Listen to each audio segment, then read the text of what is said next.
theory of mind only is a form of pure idealism.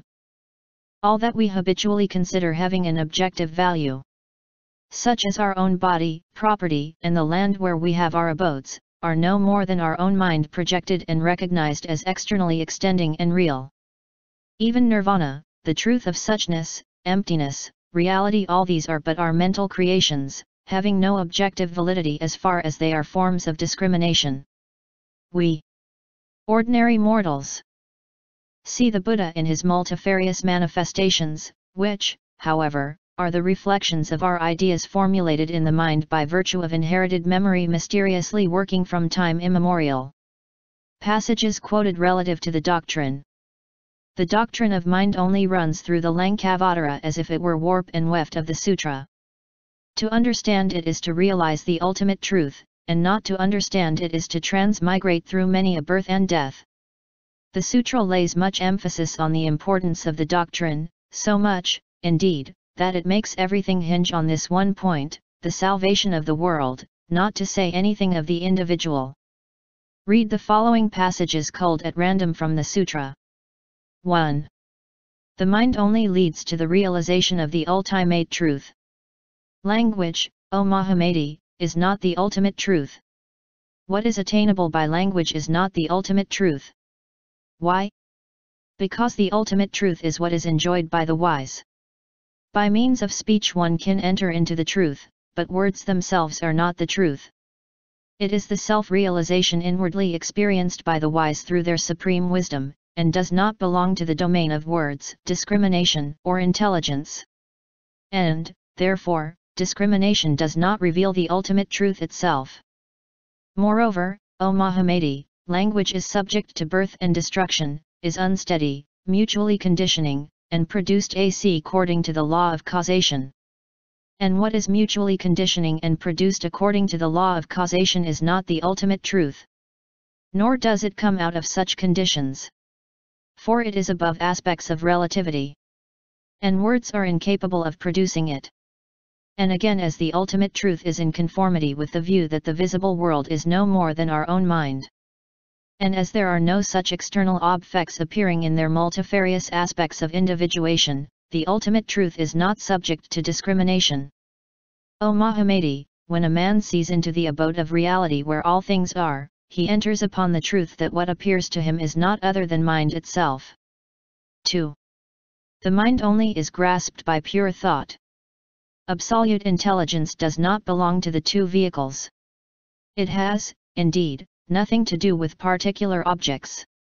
The Sravakas are attached to the notion of being. Absolute intelligence, pure in essence, belongs to the Tathagata who has entered upon the mind only. 3. Bodhisattvas do not enter into nirvana because of their understanding of the truth of the mind only. All the various doings in the triple world, such as the grading of stages in the discipline of the Bodhisattva and his steady promotion, are nothing but the manifestations of mind. This is not understood by the ignorant, therefore all these things are taught by the Buddhas.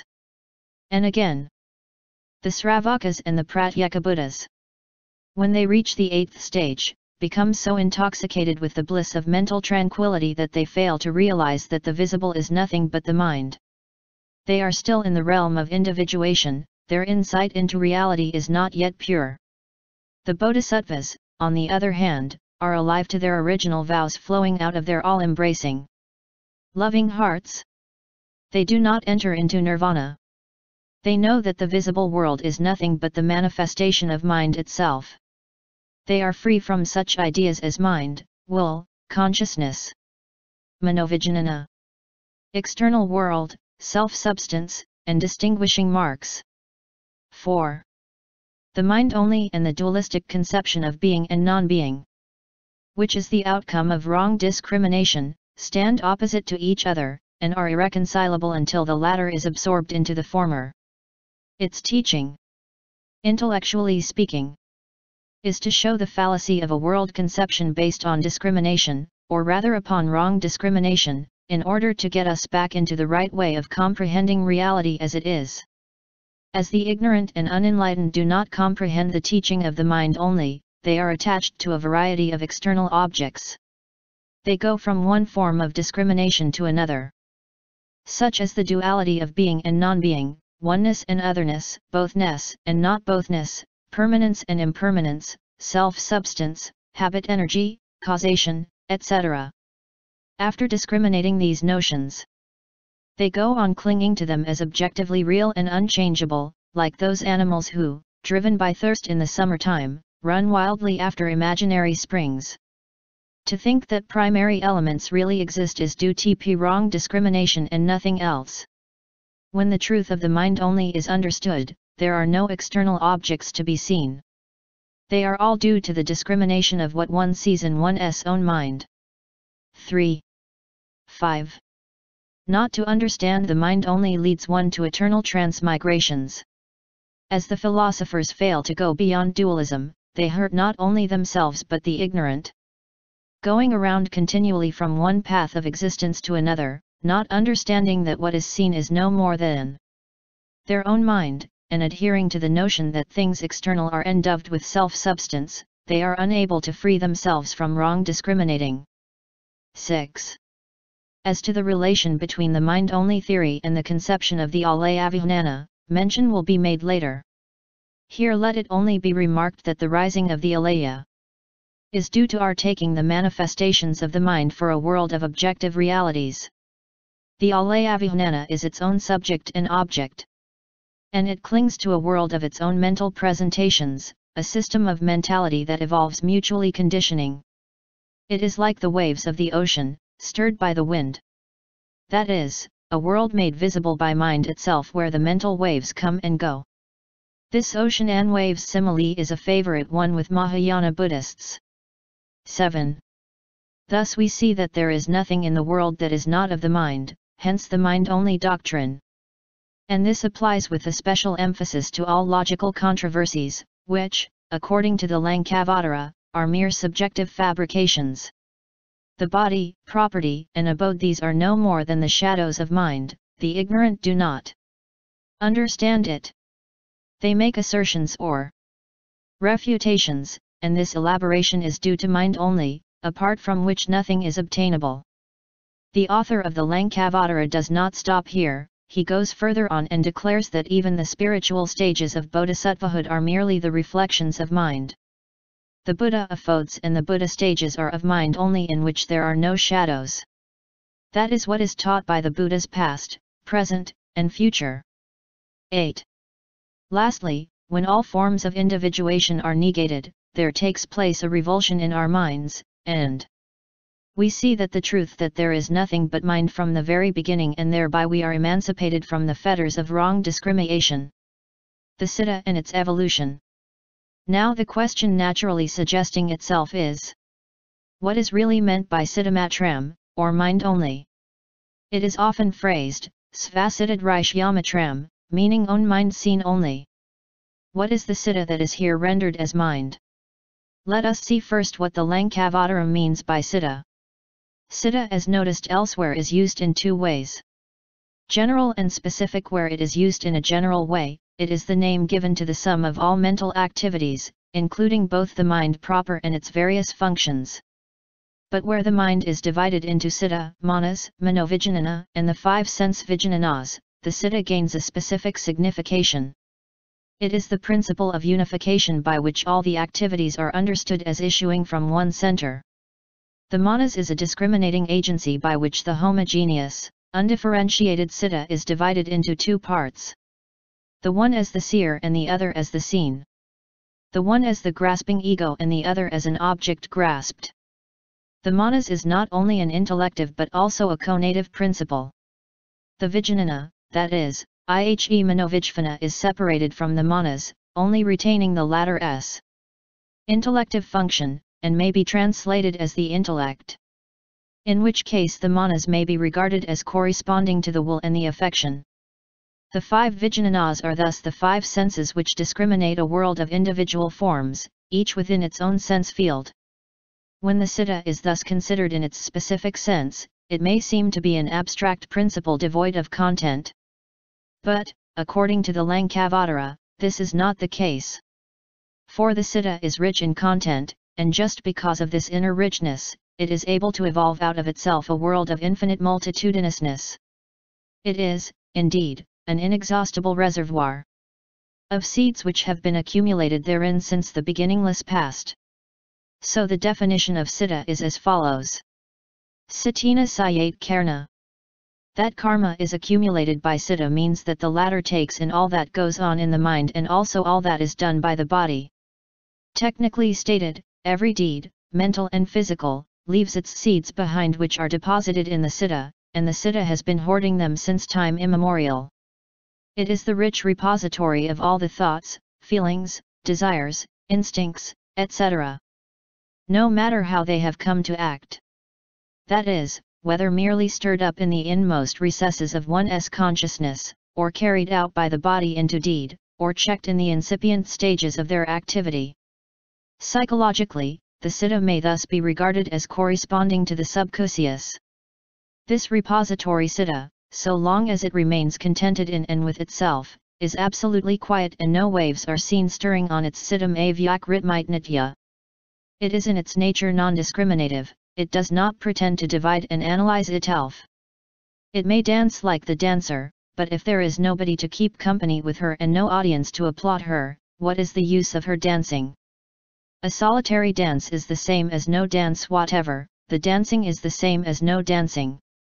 But it gains significance as soon as there appears someone beside the dancer.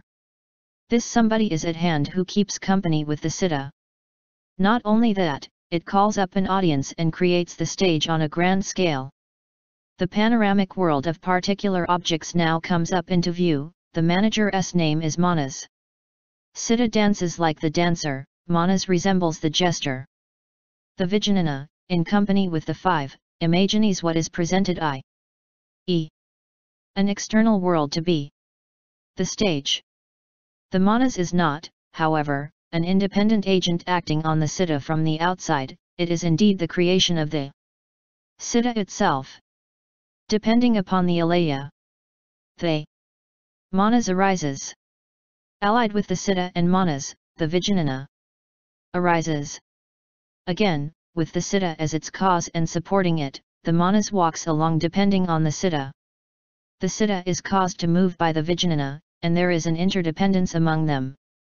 From this it is evident that the Manas depends on the Citta for its existence, and at the same time Citta takes Manas for the object of its activity. Without Manas there will be no mentation, and without mentation Citta's own existence will not be known. The one, thus, gives support to the other, and at the same time is supported by the other. The business of Manas is thus twofold. To reflect on the Citta, and to make Citta visualize itself as object. This is called arranging, or yutting in order, or reflecting, which is the function of the Manas. It is again described as walking in two ways, which means the dualistic character of the Manas, as against the absolute unity of the Citta. One Citta has now been differentiated into Citta and Manas, and this latter particularized Citta is no more neutral, non-discriminative, and non-functioning. For all the karma seeds hitherto lying dormant in the absolute Citta have now begun to sprout out in full vigor. These germinating seeds are now distinguished or discriminated, by the Vijnana known as Manovijnana, by the aid of the five senses, wherewith creating a world of individuals. The latter is called the scene, or what is presented, which is now imagined as real and substantial, and from this arise all kinds of spiritual tribulations. The distinction between Manas and Manovijnana is that Manas is conative and Manovijnana is intellective. While intellection is not lacking in Manas, what predominates is the will, especially since the intellective function has more or less effectively been surrendered to the Vijnana, i.e. Manovijnana. In fact, however, all these function together and simultaneously, as we have seen in the simile of the theatre. Further quotations from the Saga Thakam will be helpful. Depending upon the alaya there evolves the Manas. And depending upon Citta and Manas there evolves the Vijnana. There are the maturing and development of Manas and Vijnanas, that is, Manas is born of the alaya and the Vijnanas of the Manas. From the alaya are stirred up all the mental activities like waves. With habit energy as cause they are born in accordance with the law of origination. Grasping mind as their objects and bound by a chain of successive moments, the Manovijnana, I-Vijnana, etc. are evolved to create forms, signs, and figures. Bound by bad habit energy of the beginningless past. Something resembling an external world is produced, and the mind is seen in the aspect of multiplicity. This is what blocks the understanding of the philosophers. With that i.e. Vasana as cause and depending on it, other things i.e. Visvyanas are evolved, and thus there take place various views of existence and a revolving cycle of birth and death. To be exact, the Citta is more than the mind as the psychologist understands it. It has more of a metaphysical connotation. It is not merely an empirical mind. The Citta, when it is understood in its absolute aspect, is transcendental. It denotes something at the back of the mind of the psychologist, who, depending on his scientific methods, may fail to reach. It implies more than the sum total of the Citta, Manas, Manovijnana, and the Vijnanas. When the Lankavatara speaks of the mind only, therefore, its foundation lies much deeper than the ordinary form of idealism. Otherwise, intuition into the truth of Citta-matra cannot result in the spiritual emancipation which is the object of Mahayana discipline. The Sagathekam gives the following as synonyms of Citta. Except Alayavijnana. The rest should be regarded as quite different from what the Citta is. Unless we take them to mean that all these functions of the mind issue from the Citta, or that originally they lie quiescent in the Citta. In the Gatha following this, another puzzling statement is made. Life, warmth, Vijnana, Alaya, life force, Marias, and Mano Vijnana, they are synonyms of discrimination. This is a grand mixing up. When the two verses are put together and examined to draw something conclusive and definite about Citta, we get completely lost in the maze thus created. The only way to understand them intelligently will be to regard Citta as the container of all things contradictory or otherwise. For is it not said that there is mind itself? But coming down to the ordinary plane of reasoning, why did the writer of these verses in the Saga Thekam specially refer to such ideas as Vikalpa, Vijnana Pti, Jivitendriya, and Tribhavishta in connection with Citta? No doubt the Lankavatara has been found very difficult to understand systematically by all scholars, not only literally but philosophically. Whatever this may be, the Citta is considered to be pure and immaculate in its essential nature in the Lankavatara, i.e. it is good and free from evil flowings. The Citta is not separated from habit energy, nor is the Citta together with habit energy, though it is enwrapped with the latter. There are no marks in it of differentiation. Habit energy being with the Manovijnana is soiled, and the Citta, which is like a robe that is perfectly white, does not shine out on account of habit energy. As it is declared by me that the sky is neither a reality nor a non-reality, so is the alaya in the body not limited by the dualism of being and non-being. When a revulsion takes place, the Citta is disengaged from turbidity. As it understands all existence, I state that the Citta is the Buddha. Being pure or good does not always mean morally pure and good, it means rather logically pure, that is, absolutely free from the dualistic way of reasoning. Therefore, the Sutra never tires of repeating that in order to realize the fact of the mind onto the realm of dualities, which is the product of false discrimination, must be transcended. False discrimination is the principle of turbidity which hides the truth from being clearly perceived. Buddhahood consists in removing this turbidity of discrimination, for the removing is emancipation and the restoring of the Citta to its original purity. This is known in the Lankavatara as inner realization. The Citta and the Alayavijnana and the Atman. Along with the conception of Citta there was that of the Vijnana system, and also the deepening of the ego idea. Early Buddhists denied the reality of an ego substance, which was in accordance with their psychology, but the idea of ego was not necessarily the same as the assertion of self-will or egotism. Even when self-will was destroyed, the idea remained. What was destroyed was the lower self and not the higher self, the smaller self and not the larger self. For the annihilation of the lower and smaller self was only possible through the assertion of the higher and larger one. Buddhists never thought of putting an end to whatever might go under the name of self. The idea of ego substance was inimical to the development of the higher center of the individual, nor was it in harmony with the experience of their religious life. How is the question of the higher life to be solved, then? Where is it to be placed in the system of the Vijnanas? With this question an absolute citta came to be separated from the empirical ego. And this absolute citta to be identified with the alaya, which was now made the foundation of the whole Vijnana group. So we have Cittamalaya and this then furnishes the reason of the inner realization as taking place in the Tathagata Garbha. The philosophers take the Tathagata Garbha, or the alaya for the ego, that is, the lower, narrower, empirical ego, which is, however, far from the teaching of the Buddha. The real immaculate ego, Suddhisatman, going beyond the grasp of relative knowledge, cannot so easily be understood and so readily be asserted as is done by the ignorant. We thus read.